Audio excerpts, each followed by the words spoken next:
I just want to offer it so that she can be here because she asked. I was laughing the other day because students, the photographer girl was like over beside me, like I knew she was taking my picture, and I like couldn't help but be awkward. And I was like, she tells me that people are always awkward when she tries to come and take photos with them, especially the boys. So we try to like, get boys and girls like on Instagram, so it's not just girls, but they're always so awkward. This picture did not make it to Instagram. Well, when you know somebody's taking your picture, you're like, oh gosh. What am I doing right now? I don't know what my facial expressions look like. I could be making a really weird one right now. That's what I think about.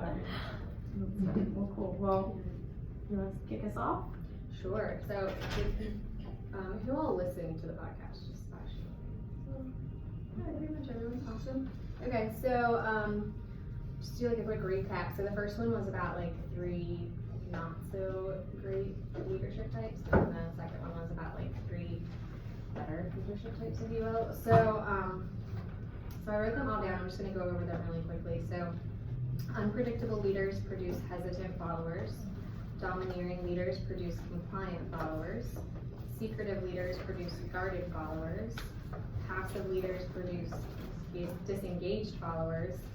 Healthy leaders produce faithful followers, and empowering leaders produce other great leaders. So that's kind of in a nutshell all of them. So I guess just kind of like have like a discussion, like did you guys either recognize yourself in any of them, or recognize maybe someone that you've worked for in a negative or positive way in any of these? Or did any of them stand out to you? Or what was the first 3 again? unpredictable, domineering, and secretive. My boss is unpredictable. She's one of those people that comes up with an idea and like goes headstrong at it, and then like halfway through is like, no, we're gonna do this now. Constantly. It's like that all the time. How does that make you feel? It can be frustrating, but I guess I've just gotten used to it just because I've worked with her for so long that everybody kind of ignores her when she comes up with ideas now, just because we know they're not gonna last. But yeah, it's just, she gets annoying because she's like, y'all aren't helping me. I'm like, well, because we know it's not gonna go through. Has anyone ever told her that? Kind of, but she's not a good listener. Like, you can be talking to her and she will walk away. Yeah. You can be having a full-on conversation with her and she will just zone out and walk away and go do something else. And you're like, okay. Stop. Yeah. Oh man. Anyone else? I think the 2 that stuck out to me were the like unpredictable ones and like creating like better consistency. I just like am seeing that in my own life, like just being consistent in my life, but also like in my leadership and making sure like leaders that are under me like know what's coming and stuff like that. So that one stuck out to me, but I also like the empowering one. And I'm like on my way here when I was like listening to it, I was thinking like, oh my gosh, I could be giving this to this person, like this to this person, like all these different things, and just like processing that and like how to properly empower people, not to just like make them fulfill a task that you don't want to do, but like really seeing something in them and saying you would be great at this and just giving it to them and trusting that they're going to do what you ask. So I really liked those 2. I felt like with all of them, I could see myself doing pieces of them at all times. And I thought what he had to say was really good, but I also thought there are times you have to be certain ways with certain people or certain situations. There was one like the domineering one, I think there are situations or people you have to be that, you know, you don't have time to ask questions, or you don't have time to, like there's situations where, you know, you don't have time to reflect back, you just need to be a little bit more directive. But so I can see, however, with that being said, there are situations where I think that I feel so rushed to get things done that I become domineering in that situation, when it is probably, it then makes other people feel overwhelmed or I'm not communicating properly or whatever. So I need to, you know, take a step back, like know when these situations are occurring. Or when there are times that I thought, you know, it probably seems unpredictable to other people, but this is well thought out to me, but I hadn't communicated it yet, so to others it might be unpredictable because they don't know that I've been thinking about this for 6 months or whatever it is. And so in some cases I thought, that how can I change, it's not meant to be unpredictable, but how can I change that feeling to others? Or, and I thought, sorry, this is really long, but one thing that I did think about for anybody that hasn't done, that time at Katie, the Strength Finders, it connects, and I think they're doing it this semester. There's actually 2 credits. Oh, are there? Okay. So it connects because I kept thinking about like what my strengths were and how it relates to like what I do as a leader or what I don't do as a leader, things like that. So yeah. So actually, one of the things in Strength Finders, they talk about like your balcony and your basement, and your balcony is like when you're working in your strength, like in its like highest level, like in a healthy way, and then your basement is like when you're working in your strength in a negative way. And so I kind of think what you were saying, like that there are certain times when you have to do some of these things. I think there's like a balcony and a basement to each one. Sometimes, yeah, you might have to be a little domineering, but it could be like a balcony moment. It doesn't always have to be like a negative, like in the basement sort of thing. One thing I thought for unpredictable with us all being women is that I've definitely had leaders who are unpredictable in like their emotions. And like sometimes they're like here, and then sometimes they're here, and like not saying that we can't be women and we can't have emotions, but I just think that was one thing for me to think about was like just that I'm always kind of even keel, even like no matter what's happening in my life. Like if I'm like in a moment of leadership, especially like over like a student or something, like I don't want to be falling to pieces about my life, you know what I mean, when I'm there to like try to lead them, because that's gonna like, they're gonna build up walls against me and be like, well, I don't know, she might lose it today. So that was something that like I kind of thought about when he was talking about unpredictable leaders. So I agree with you, Lauren. I feel like there's been, times where I've been, I've acted more, I've been more unpredictable or, more domineering or secretive or, all these different things, but not always intentionally in a bad way, So as I was listening to it, I was like, yep, been that before, yep, been that before, or yep, learned my lesson about that, specifically. And I loved what you said, Bailey, about empowering leaders, and remembering that it's not just passing off a task, but really giving responsibility. And that's something that's hard to, you have to be very good at communicating that, just to make sure that you're communicating. And I did this with Brittany Penitzer recently. She's been helping me a lot with different things with kids, and so I've been putting more and more and more on her plate. And if somebody just looked at it, they could think, oh, she's just giving her a lot of tasks to do so that she doesn't have to do them.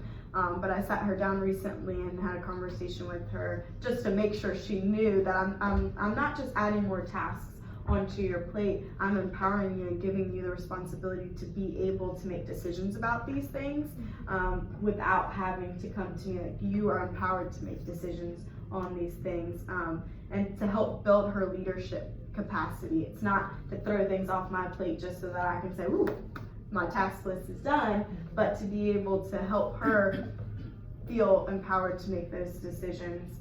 And then in return, it gives me the opportunity to think about other things more clearly, because I don't have, all of these things on top of those things together.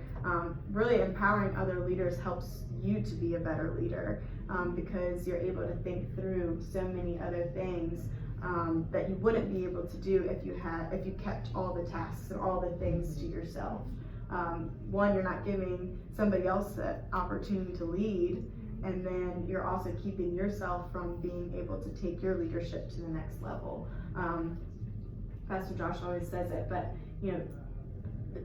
keep the things that only you can do, and then delegate the rest of the things. That way that you're empowering other people to do things, but then you're also able to focus on the things that only you can do really, really well.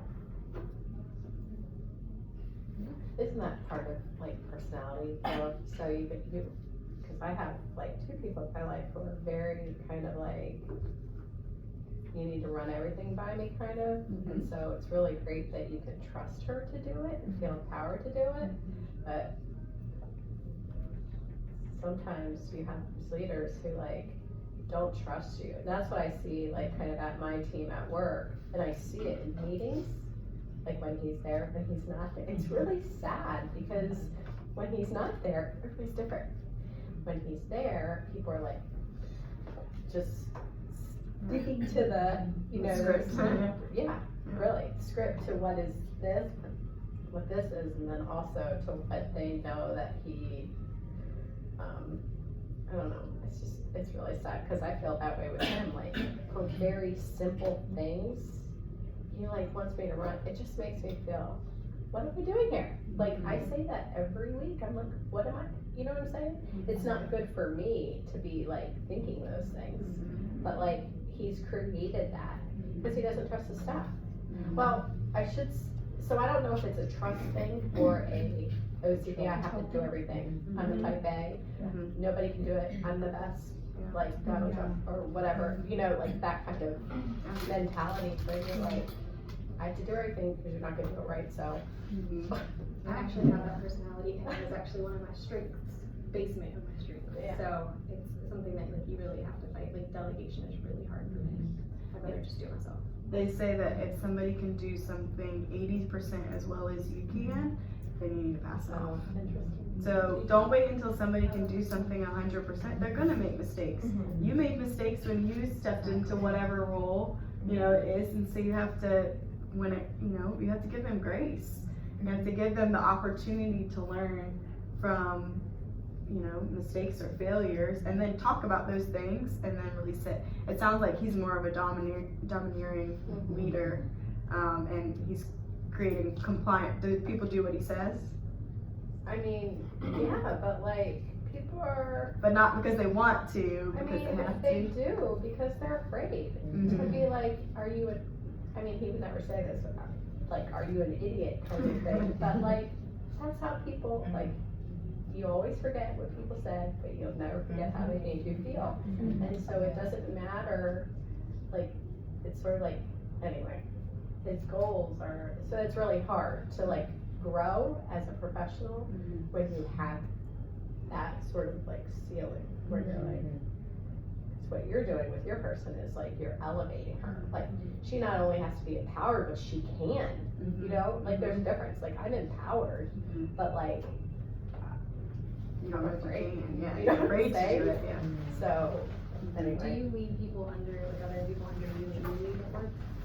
Or I just, mean, like, you're- no, but I've tried to like, I think that some things are changing where I try to like, so he's not gonna do certain types of,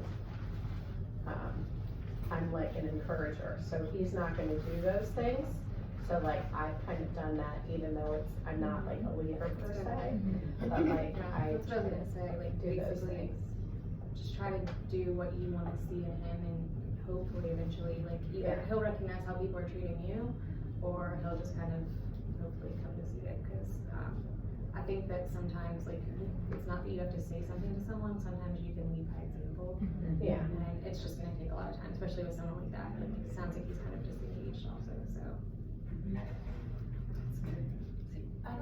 I guess for me, I don't think like in a person there's like a specifically one type of leader. Like I think about my group at work, and when I took over, I was like, I want to empower them. I want them to like kind of, them to just strike out and do things and get things. And then as I learned, the thing I felt to do was kind of learn my different team members. I have one where it's like, she's like ready and she wants to do things. So yes, I was like, I can empower her. I can give her tasks. She would get it done. And she, you know, she's like she wants more. And I have one where it's like, please don't put me in front of people, don't, and it's like, you know, so it's like, it's kind of hard to treat them the same and empower her, and I find that with her, I have to be a little bit more domineering, because it's kind of like, I will give her things, if I don't check in, it's like 2 days later, hey, do you have that for me? Well, I was, in this, and, so it's kind of like, I'm like, oh, God, you're older than me. So I feel terrible. But it's kind of like different. So I'm like, I can't have one style with all of my team. And I have one member that's kind of like, she's newer. So I feel like I have to, it's a constant kind of change where it's like, oh, I'm mentoring and I'm empowering and I'm being domineering. It's like, it's kind of like a constant shift depending on what we're doing. And also too, for us, because what we do is kind of like very like high level and very visible. So it kind of like, it depends on like, okay, this has to be done right because it's going to my CFO, and I can't sit in front of them and be like, well, yeah, no, Yeah. Like, you know, it's like, I'm empowering you guys and I'm giving you guys tasks, but at the end of the day, I'm doing that to sit and be responsible and answer. So sometimes I have to step in and be like, this is how this needs to get done, because this is how it impacts our financial. Yeah. So it's, I find like it's a constant kind of shift. If it was one person, it's easier, but when you've got a group, yeah, you're constantly kind of shifting a little bit, yeah, so. But I think that's like a good leader can do that. You can recognize that you're gonna have to be different with different people. And again, like you can do it in a healthy way. Like you don't have to be negative. That's what I'm saying, domineering does not have to be negative, right? It could be, I know he had it as one of the not so good, but sometimes you do, depending on the, I think it's like, depending on the maturity level of the people that you are leading. So. And I think he was saying like not to stay in one of those unhealthy ones. Because I think that's when it starts to become toxic, is when you're staying in one particular leadership style, is when it gets a little unhealthy. So with me, just listening to everything he was saying about each individual leadership style, I'm always intrigued, like I'm a learner and all that good stuff, but the healthy leaders and empowering leaders, and that's how, you know, I thrive off of just getting people to their next step, and just when you rally behind people and you get these awesome results. And I just thought about him, you know, Craig said that he has 24 locations in 7 different states, and they would just falter and crumble if he was not empowering all these tons of people. And even if he has to transition between the leadership styles, it just made me think about just where we are in life, whether it's at work or at church. Like we would be doing ourselves a disservice if we didn't look to empower other people and have those collaborations, because, you know, that was a perfect example. I'm like, man, if you are doing that, and then, well, actually on my notes, I'm like, and then on top of that, you have a team running the YouVersion app, the Bible app, and to be able to do all those things, thrive and do it well, it just really left me with, we definitely have to become or be those empowering leaders, and, you know, just let go of all those other, you know, faults. And who told us that 100% for us was actually correct? Like we get so stuck on, well, I can do this, and I, you know, blah, blah, blah, and they say, well, if someone can do it 80%, let them do it. We may have only been doing it 90%, but we got so stuck on like, oh no, I got this, I can do it. And it just reminds you to just have that humility and to just make sure that we're all in this together. We're all gonna fall short at some point. We're all gonna fail, but we all can succeed the more we come together. So.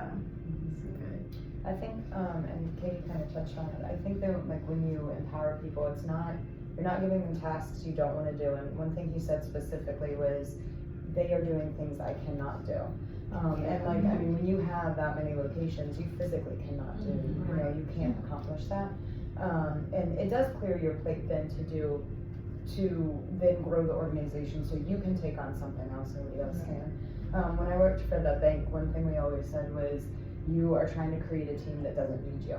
And it was not that you're useless by any means, but that the expectation, that your goal as a leader was trying to create a team that then I can walk away for a week and go on vacation and know that they're gonna run it on their own and everything's gonna be taken care of, because my job is to continue to grow them and build them up, and they can do it without me. So, like you know, it's kind of, sometimes it's hard, and it takes a long time to get there. Kind of to your point, I took over a team when I was at the bank that was nowhere near there, and after about 2 years, they ran without me, but it takes a while. But I think that that's kind of like your goal in the back of your mind.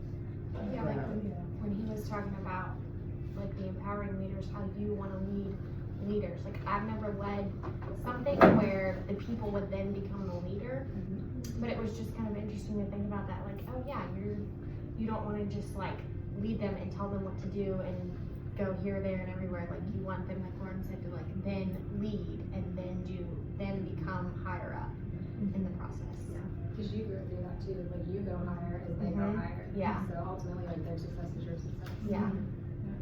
And I think the important thing is communication throughout the whole process, because I've definitely been in situations where I felt like I was empowering somebody, but they didn't understand that that's what I was doing, so they felt like I was just throwing things off my plate. And they didn't see the like why behind passing those things off.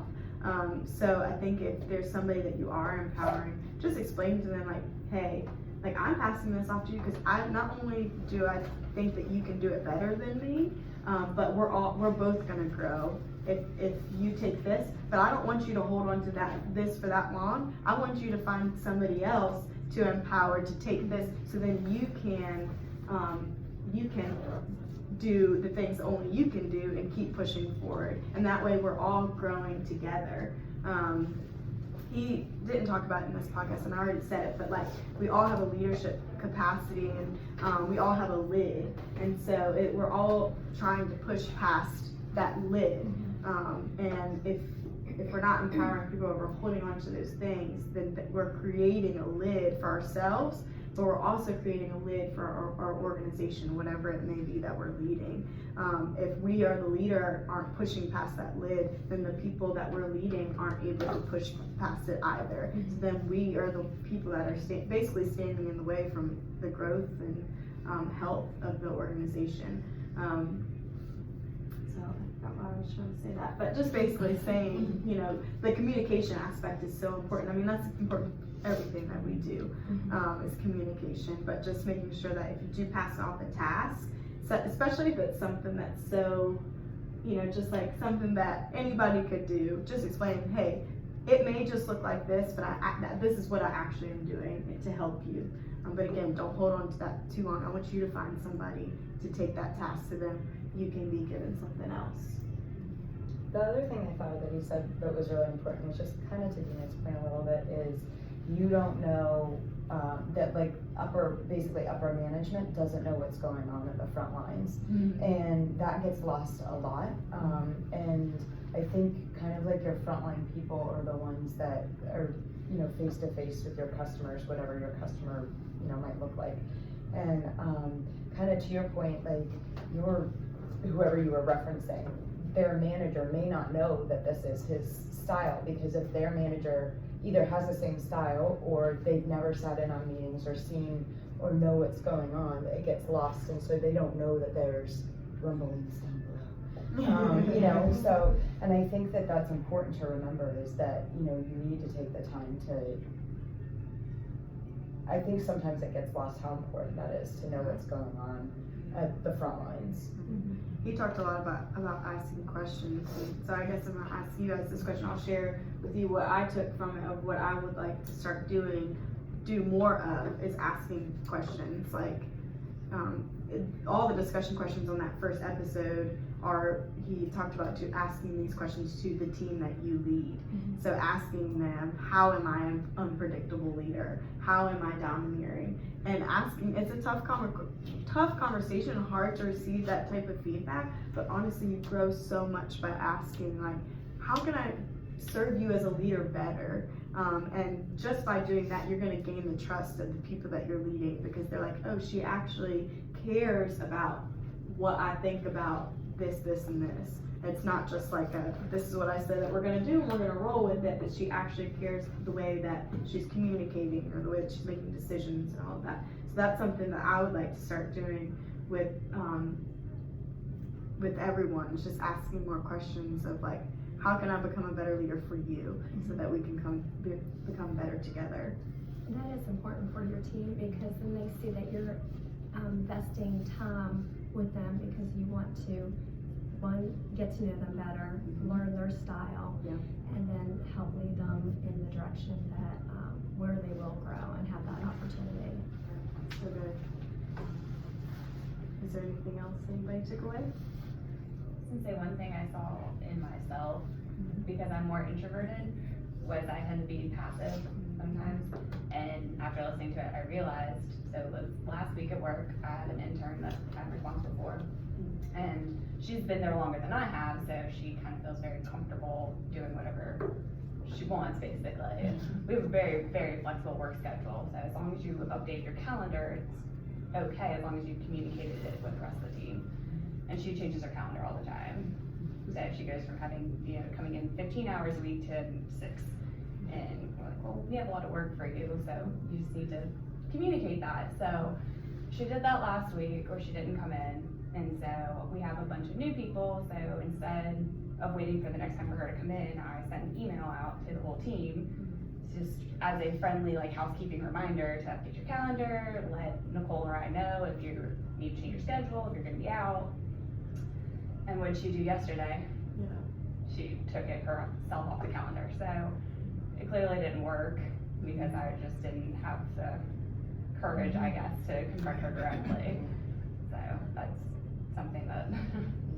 And honestly, just like a sidebar or an add-on to that, because I think I was telling some folks in another group about something at work where some people, the blanket statements or the email can work, but some people, their personality type, they would rather prefer the direct interaction, and they actually are very susceptible to that.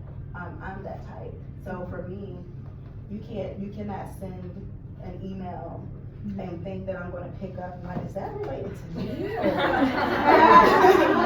and sometimes, and like I had a situation where I was on the end of like the communication, but I actually reached out to the person and was like, is there something wrong? Like, it's getting weird. Like, I don't know what you're talking about.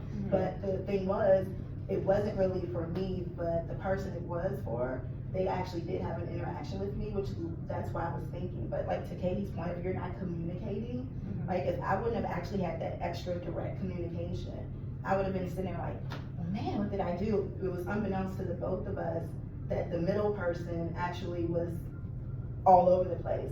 And you know, she was like, I didn't know that the middle person reached out to you. And I'm like, I didn't know she reached out to half the team. But when you send that blanket email, not knowing all those little idiosyncrasies of what happened, it's like, oh. And so for me, like I'm direct, and it's not a negative thing, it's a positive thing.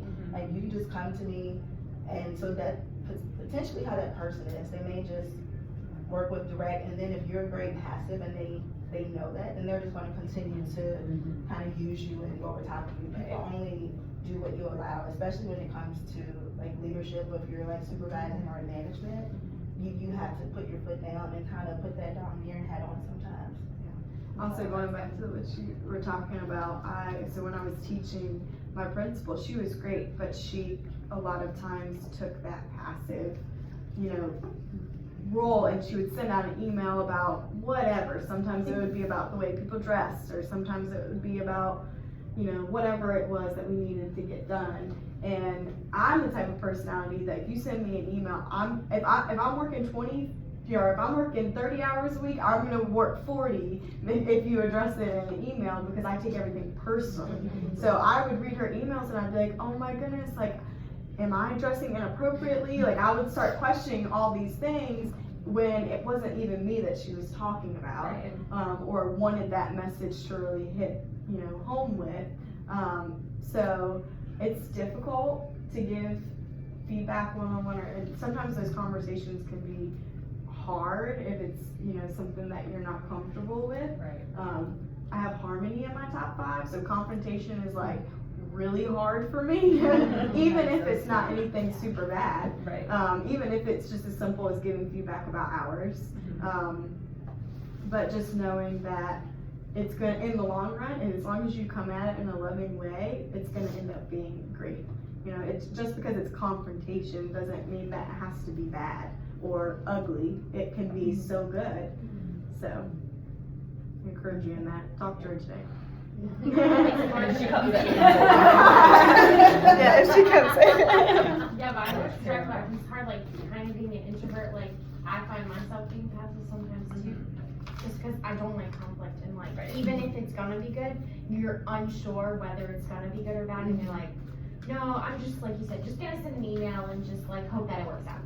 But then I feel like if I do try to confront somebody, I get really awkward, and Yeah. it's just not coming across right. But it's not bad that you sent the email, because now you have something to start the conversation with. And you can say, I hope you saw my email, but I just wanted to check in. And it makes it like a friendly transition into that conversation. So I do sometimes send blanket emails with the intention of knowing I'm going to have to follow up with certain people. Because once I do the blanket email, then it makes the conversation easier. And it fixes people, not like Katie, but you know what I mean? People that like read it, that are like, oh my gosh, I should, you know, Right. I should good reflect on how reminder. I'm doing it. But then I know, and so that's not a bad thing that you sent the email, just, now you have a way to talk to her about it. Did you see my email? Yeah, that's a good way to look at it more, I like that, yeah. That's awesome. Alright, so we're gonna pass around our sticky notes, we're trying to run out of time, aren't we? Yeah, we're like 4 minutes. So again, just put your name and your cell phone number, and then hold on to your sticky note. I will do a better job of explaining how to pass your sticky note. And then for next time, so I actually have a couple of different Bible passages for you guys to read, and we might send out a podcast too. We'll send it out soon on Tuesday. Yeah. But, well, I'll wait till you guys are done writing. I want to write yours and then I use your pen. I'm like, well, you didn't keep one. Yeah.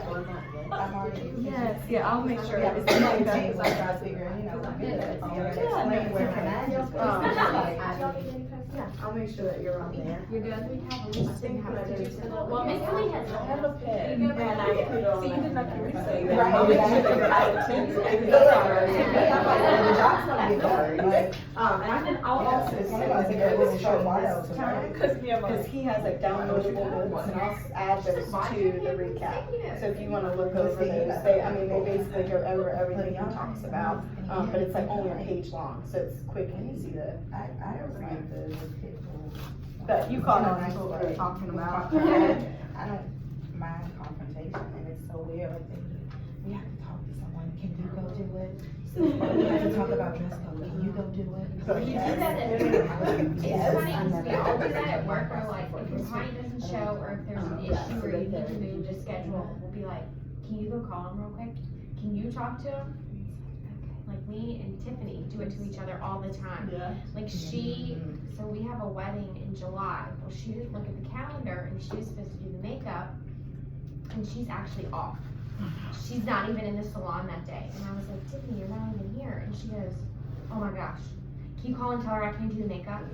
No. And I was like, yeah. And then that day I didn't call her, and she's like, did you call her? And I'm like, no. And she's like, well, I told you you were gonna call her. You gotta call her now. And I was like, I can call her tomorrow. And she's like, no, you gotta do it now. Me, I'm like, actually, you're about to call her. That's what we're going to do.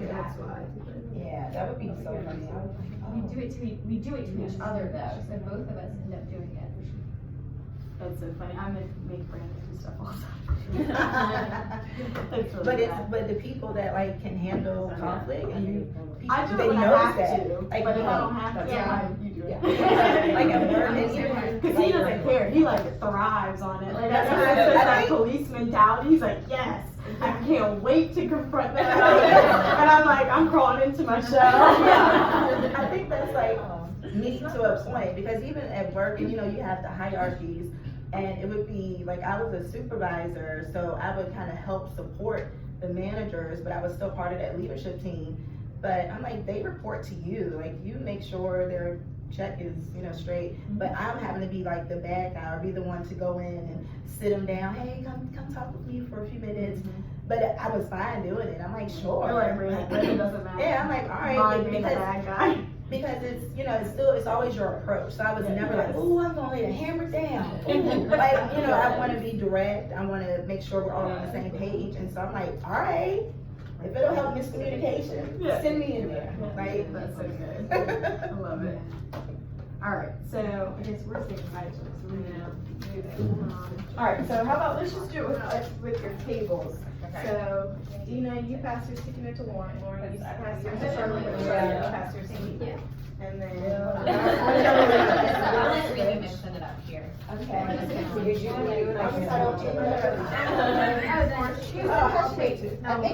Yeah, that's okay. Yeah. Oh, wait. No, it doesn't matter. I don't have a You're right. We're good. I I like really mixed it up. Honestly, it doesn't matter. I call myself. As long as you don't have yourself, that's all that matters. Or the person You you also, have last week. yeah, or the person you had last week. Does anybody have the person they had last week? No. No? We're good. All right, sweet. Cool. All right, guys. Well, before we go, let's do prayer requests real quick. I know that we're probably running out of time, but let's do prayer requests.